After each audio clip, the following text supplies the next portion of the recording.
Okay, so in this lesson we are going to take a look at Photoshop 2020, um, and we are going to use a photo, but let's start with creating a new file. For example, if you are doing a digital painting, you might want to start with this. So in the left side we have create new, and then we have different options. For example, documents for print sizes like pretty familiar sizes like A4. We can also use web large, which are created for web purposes like websites and so on. And then we have mobile. These are like the three most important ones. So if you are doing, for example, a wallpaper for iPhone, you could use this document, which has the dimensions of iPhone X already. So if we select A4, for example, here we have orientation in the right side. We have portrait mode or landscape, so you can choose whichever you like. We have resolution, which should be 300 if we are doing a high quality digital painting. Then the important thing is color mode.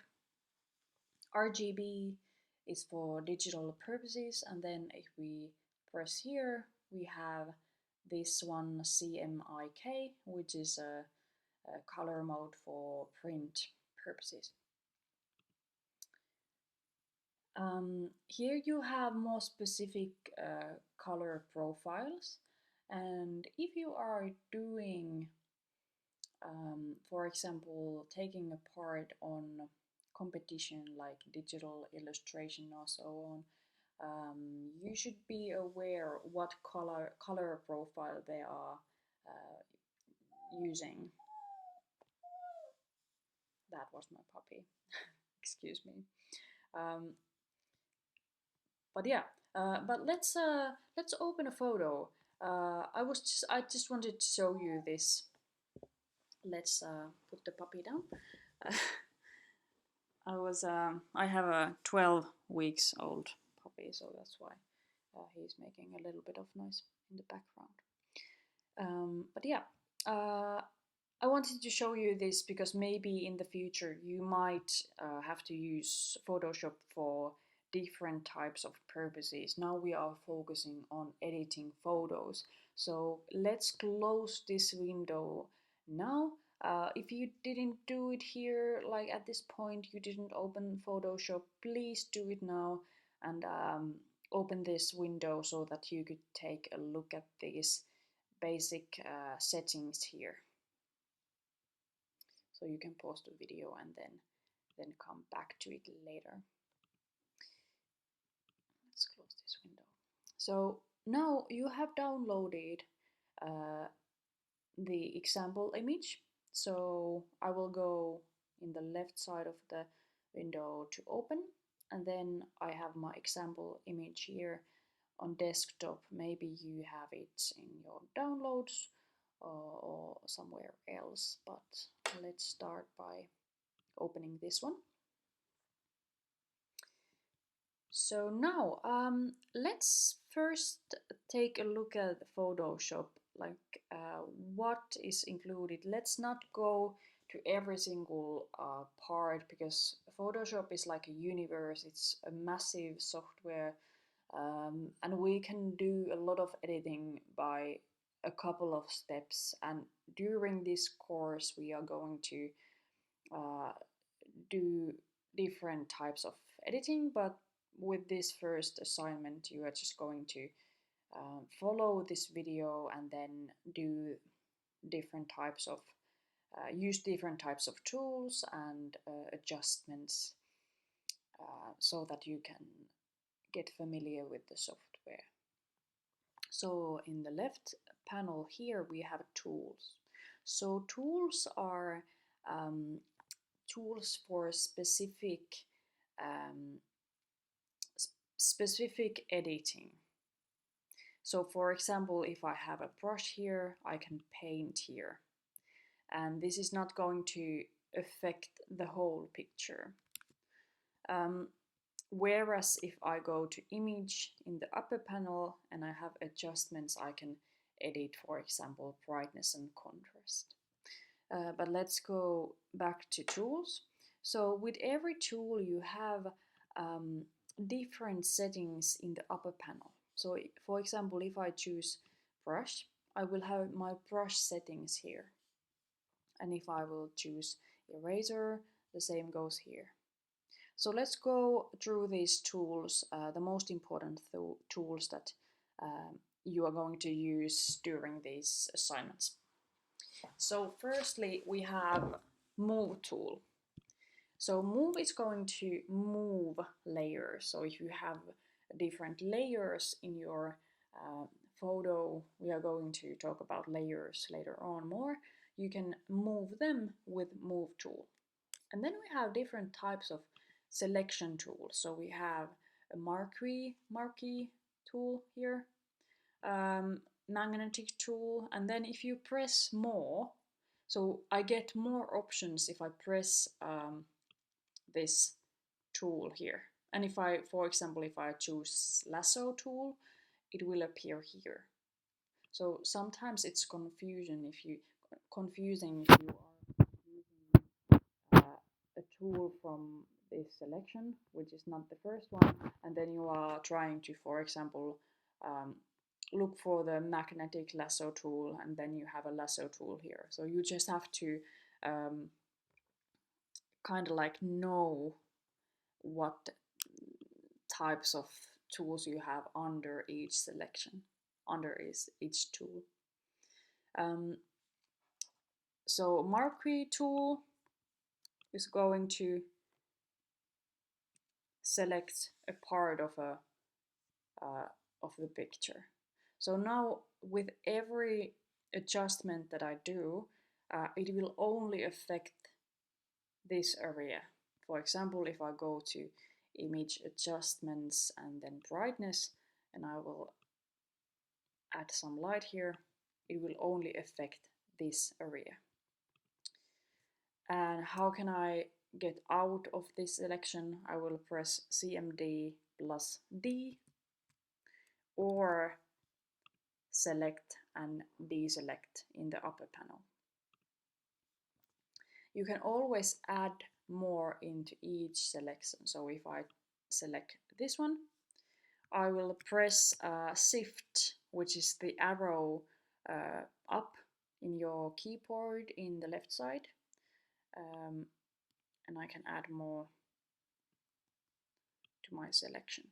You can also change between different selection tools. So if I once again press my Shift down and add more with lasso tool by kind of like drawing it, I can add more.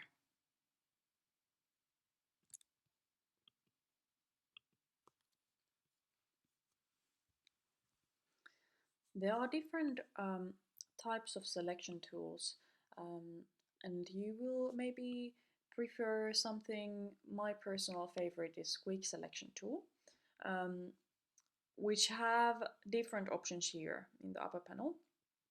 I have plus selection and then minus, and it acts like a brush. So if I select my rock, for example, here, I can make the size of my selection brush a little bit bigger and then select here. And if I select a little bit too much, I can choose this minus selection tool, and then I can edit it here.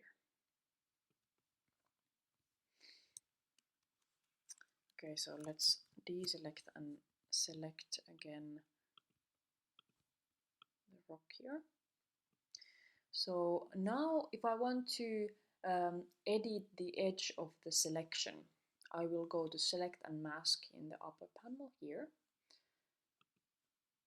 And now I can see if I want the edge to be a little bit smoother, I can do that with these feather and smooth options.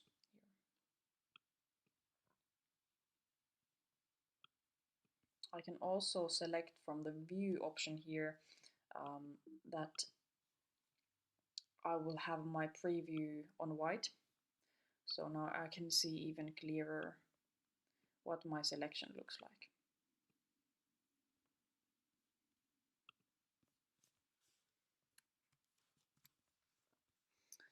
We are going to use a couple of these selection tools later,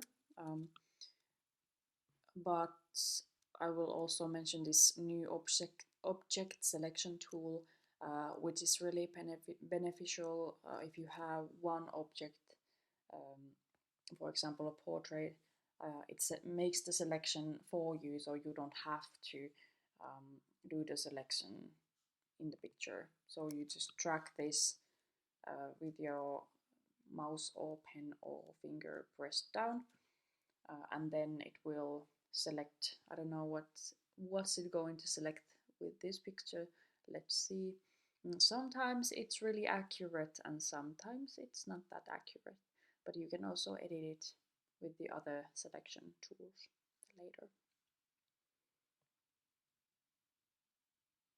Okay, so with this picture it's really not that beneficial, but I will show you later how to use it with a more clearer picture, like a more high contrast picture that has one object, not many like in this one. Okay, so let's go to crop tool, and now I hope that you have tried these different selections, but if you haven't, do it now. Pause the video and try to add more to your selection, and try to get familiar with different types of selections here. Then let's go to crop tool, which is going to make your photo smaller. You can crop the edges of the photo, or you can make it a little bit bigger. Now it will have this white area here because we have white here, and in some cases you might have to do editing, that you have to recreate some background to add more space, for example, above a portrait or something like that. So you can use crop tool for that. But let's crop our picture a little bit, and then when you have cropped it, you have to press enter, or in the upper panel, this one, commit current crop operation. Okay, so now we have our cropped tool here, and just pause the video and do some kind of cropping for your image now.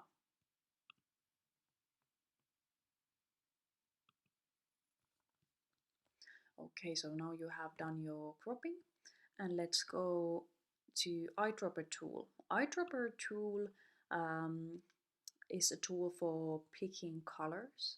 So if I will use my eyedropper tool here, it will choose a green color, which is here, and then it will automatically be in my brush. So now if I paint here, I will have green color. Now it's opacity 66, but if it will be 100, it will be fully a full color with 100 opacity. So it's not transparent at all. If you have to go backwards, you have to undo some editing. You can go to edit, undo, or press CMD plus Z, like Zorro. Then we have different healing brushes. So these act like brushes, so you can change the size here. And we have a couple of tools here that are the most beneficial. Maybe the spot healing brush is the most useful. So let's go a little bit closer to our picture with the zoom tool, which you can activate with Z, like zebra. Um, when you hover your mouse above these tools, you can see the command, like the keyboard command for the tool. So try to get familiar with these because it makes your workflow a little bit more smooth. So let's go near these little traces here, and let's fix these with the spot healing brush tool. So now you have your brush here, and you can see this, the size is not that big. So maybe let's make a little bit bigger brush, and then you can take the hardness a little bit, maybe to 60%. So it's going to make the edge of the brush a little bit more smooth. And now I'm just going to paint this, and it's going to have like a black, kind of like a black paint. And then I will lift my finger up, and it will fix my spot here. And then I will go to each. I have some dirt here, so I'm just gonna fix these here. So now pause the video and just fix these little bits and pieces in the picture. Maybe not everyone, but just that you can see how this works, this spot healing brush.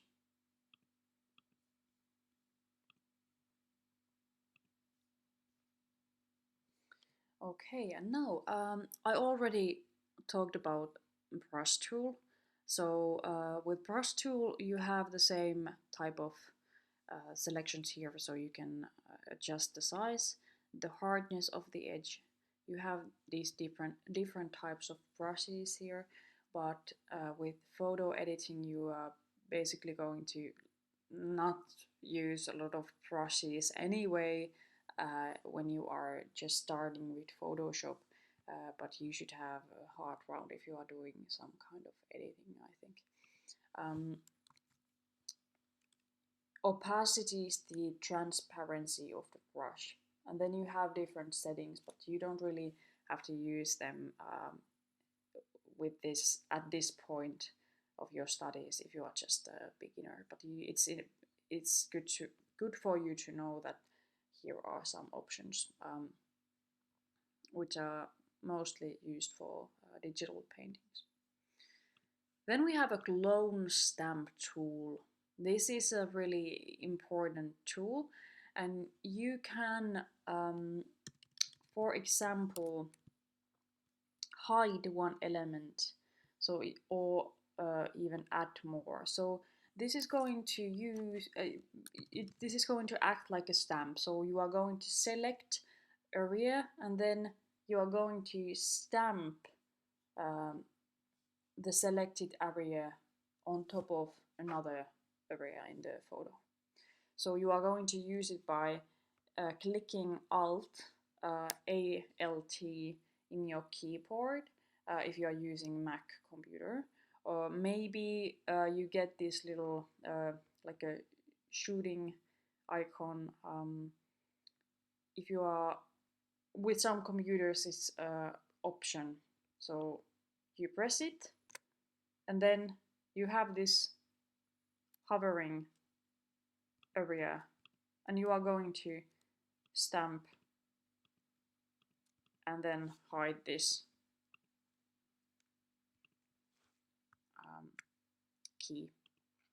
And now with this one, it's also like a brush, so you can select more hardness or less hardness and adjust the size, and then you can adjust the opacity of the brush. So for example, with this one now I have like a little bit of a darker color here, so I can make it a little bit more bright, or sometimes if you are continuing a background, maybe you have like a background that is grass, and you don't want it to look like the same stamp is repeating the same spot of the landscape.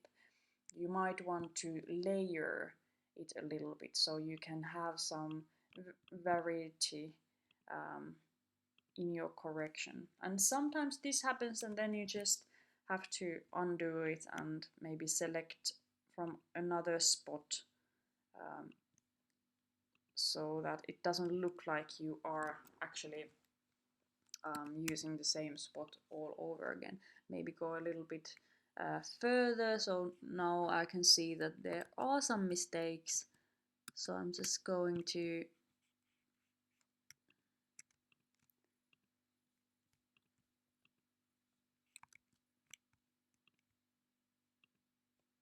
edit it a little bit more. So try to make the key invisible. It doesn't have to be perfect, but just so that you are using clone stamp tool for covering that.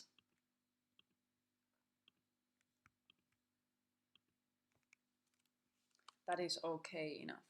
So now if you haven't done this, let's pause the video and let's hide the key. If you want, you can also hide, for example, this leaf here. So now we have eraser tool. We don't really use this much with photo editing in your assignments, but it acts like a brush. So once again, you can adjust the size and the hardness of the edge and opacity. So if you want it to be, for example, you want to erase just a little bit, you can fix the opacity of the eraser. Then we have, let's skip a couple of tools. We have blur tool, which is going to blur the picture, and it's going to act like a brush. So you can kind of like paint over the photo and make it blur. Then you have dodge tool, and we have different options here. We have dodge tool, which is going to make this area a little bit brighter. So it's kind of like adjusting the brightness, but in a brush, like in a more detailed way. So you can change the exposure, so you can make it a little bit less effective by lowering this. You can also choose if you want to affect specifically midtones, highlights, or shadows. So for example, if I want this leaf to be a little bit brighter, I can do this. The same goes with burn tool. Burn tool acts like it's going to make everything darker.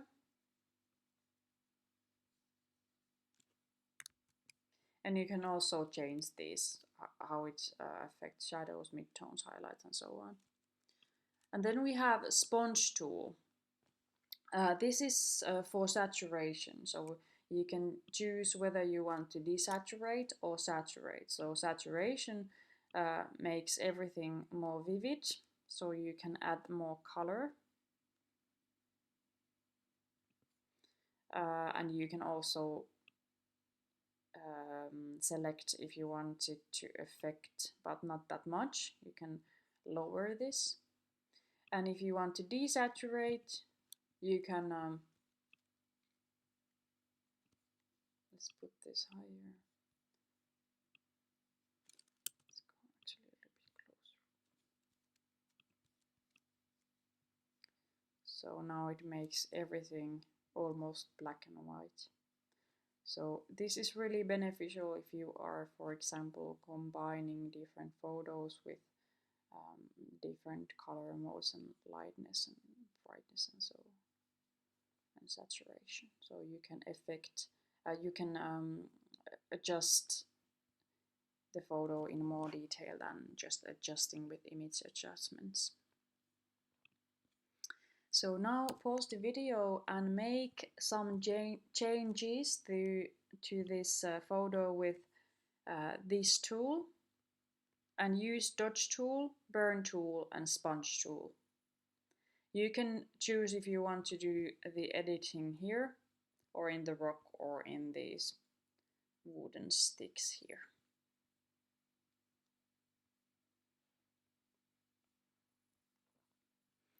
Okay, so now I have already used my hand tool. So hand is going to just drag me in the picture. If I press it down, I can move within the photo. And zoom, if I click, I will go closer. If I press Alt down, I will go away from the photo. And then I have my color picker here, so if I have to do some digital painting or something like that, I can edit my color by double clicking it, and then I have my color picker here. I can change the color tone and its saturation and lightness.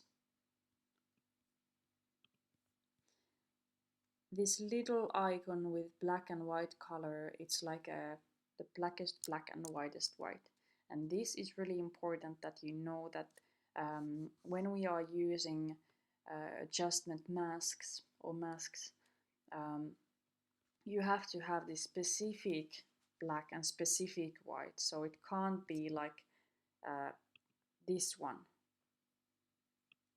It has to be 0, 0, 0, 0. And with the white one, it's F, F, F, F, F. It can't be something like that. It has to be exactly that if you want the mask to work. But maybe you don't.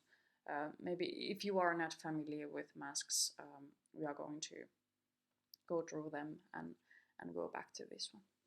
But these are the tools, like basic tools, that it's good for you to know at this point. So now we are going to check image from the upper panel. You also have different sections here, like blur if you want to your picture to be not that focused, you can add blur, for example, and we have different things here, but let's go to image adjustments, and then you have different sections here like brightness, levels, curves, exposure. So these are tools for adjusting brightness and contrast. These are affecting color. So these are like the most important, these two sections are the most important ones for you to know. So my favorite is levels, because I can do editing with brightness and contrast. So I can use these little, how can I call them?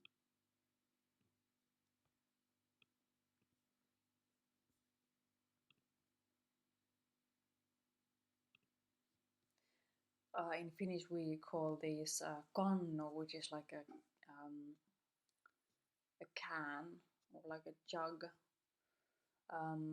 But anyway, this is going to affect midtones, darker tones, and brightest tones. Then we have these eyedropper tools here. If you want to choose, for example, white, you know that some bits in the picture are completely white. So you can choose this one, the first one in the right side, and then select it. So it will adjust the color tone and the brightness of the photo. You can also select presets or channel. So if you want to affect red channel, you can use this. And with this as well, blue and green. But what I like to do is that I will go to levels if I want to adjust um, the colors in the picture so that it will be most natural. I will go to each channel and then I will drag these cans to the edge of the histogram. So I will go here and then I will go here and then will go to blue and I will drag it here. So now it's like maybe it's not perfect. I could adjust it a little bit, um, but this is a good example how you can color correct like a yellowish photo that you have taken indoors. This is a great way to like correct the lighting of the photo.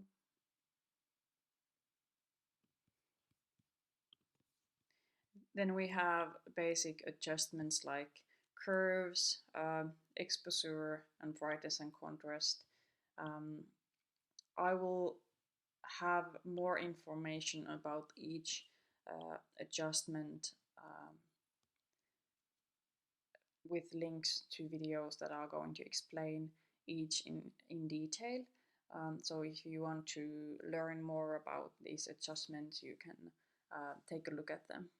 Then we have hue saturation, which is also really beneficial if you want to change the colors in the photo. So for example, if I want to have the greens in my photo to be more saturated, I can do this, or lower the saturation, or even change the tone of the color.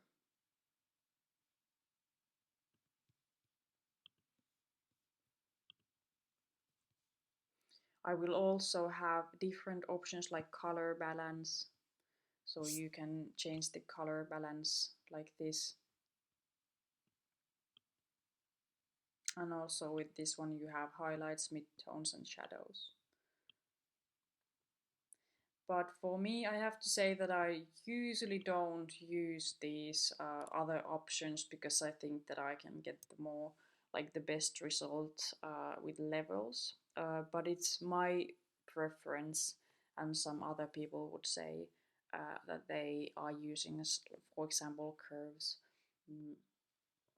But what I like to do is combine levels and hue saturation, because hue saturation is something that I can't do with levels, because if I want to lower, for example, a specific tone in the picture, it's okay. So now pause the video and see how you can use adjustments for this photo. You can just try and test them. It doesn't really matter what the end result is, but so that you get familiar with the different, for example, levels and hue saturation. You can also test these others, but at least try to affect the photo with hue saturation and levels. Also, I forgot to mention that if I want this photo to be black and white, I can just use this one, or I can go to image and then mode and to grayscale.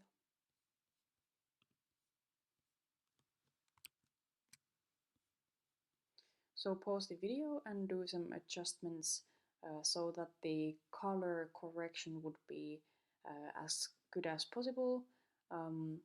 It doesn't really matter if you have some editing done here. For example, in my case, I have a weird looking leaf here, but just make some color corrections at this point.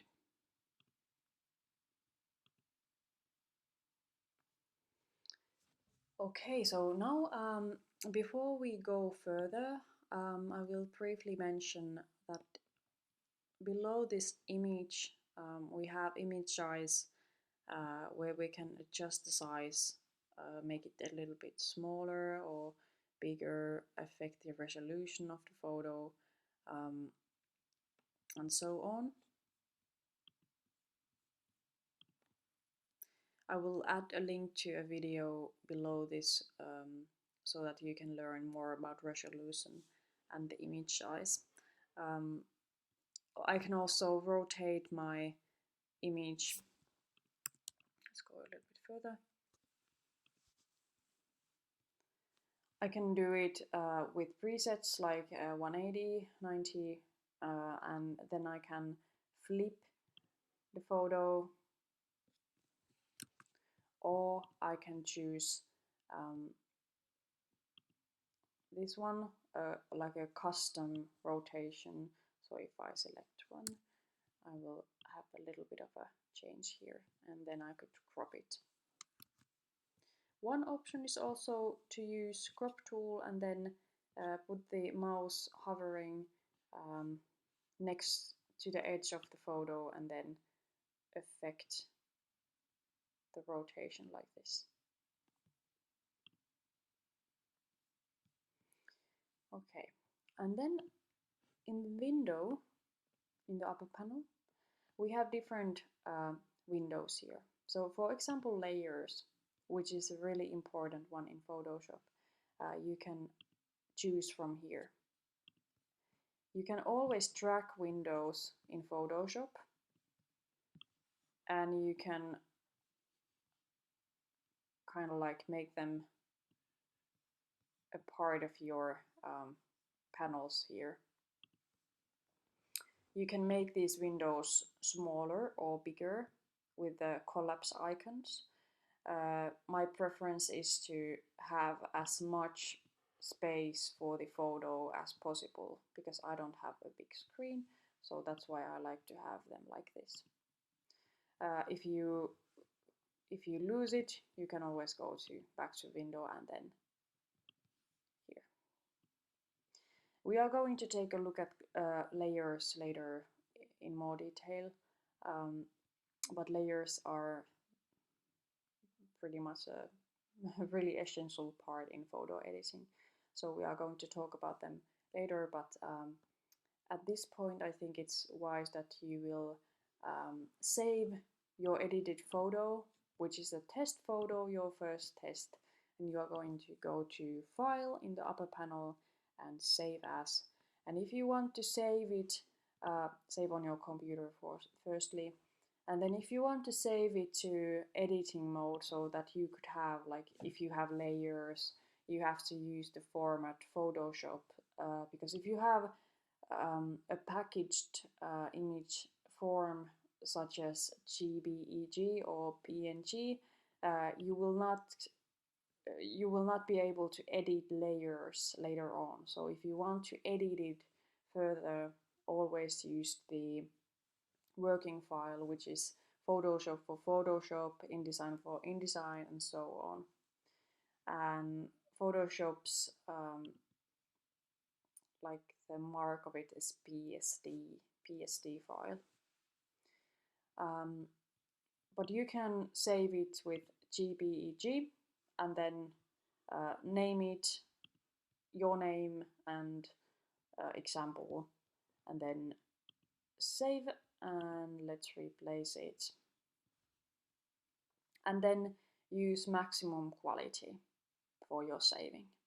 And then please return your photo to submission file. This is the first assignment, which is really like a funny way on getting to know like pretty basic things in Photoshop. And with the later assignments, you can focus more on the outcome and the creativity.